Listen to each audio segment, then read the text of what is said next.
আল্লাহ। এই আল্লাহর উপর বিশ্বাস করবে, আপনার প্রকট থাকবে, সত্য থাকবে, ততক্ষণ পর্যন্ত শয়তান আপনার কাছাকাছি আসতে পারবে। আল্লাহ আমাদের সকলকে বললাম তৌফিক দান করে সবাই বলে আমিন।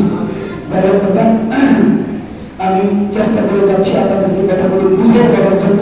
হয়তো অনেকের আওয়াজ বা আমার গলার কন্ডিশনের কারণে অনেক কথা বুঝতে পারবেন না, একটু মনোযোগ সহকারে বোঝার চেষ্টা করবেন।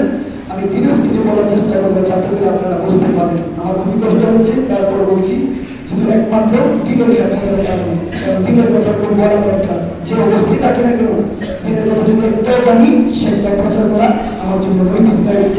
শুধু আমি চেষ্টা করে দেবো। আল্লাহ আমাদের সকলকে কবল করে করে আমিন। আজকের খুতবার বিষয়বস্তু ইতিকাদ। এই ইতিকাদের বিশ্বাস 4 সপ্তাহ যাবত বিশ্বাসের আলোচনা চলতেছে। তাহলে বোঝা যায় যে লিখক কিতাবখানে লিখেছেন আল্লাহর বিশ্বাসের মর্যাদা লিখতে লিখতে উনি শেষ করতে পারতেছেন না, আর আল্লাহর মর্যাদা লিখে শেষ করা কোনো সম্ভব না। তো আজকের বিষয়টা হলো ইতিকাদ তথা বিশ্বাসের উপর। আল্লাহ তাআলা যেন আমাদেরকে আল্লাহ তাআলার প্রকৃত বিশ্বাসের উপর থাকার তৌফিক দান করে সবাই বলে আমিন। আম্মা বা'দু ফায়া উসিকুম আইয়ুহাল মুমিনুন বিত্তাকুল্লাহ ক্বাবলা আন তাবহাতুহু ফিল কুবুর। আপনাকে আমাকে দুনিয়ার আলম থেকে যখন বিদায় নিই, আমরা মৃত্যুবরণ করে আরেকটা আলমে যাব, আরেকটা দুনিয়া যাব। ওই দুনিয়ার নাম হলো আলমের বারজাখ। এটা কবর প্রথম নাবি, মৃত্যুর পরে প্রথম স্থান হবে কবর। আজকের এই খুতবাতে বলা হয়েছে আইয়ুহাল মুমিনুন হে মুমিন ভাইরা বিত্তাকুল্লাহ ক্বাবলা আন তাবহাতুহু ফিল কুবুর।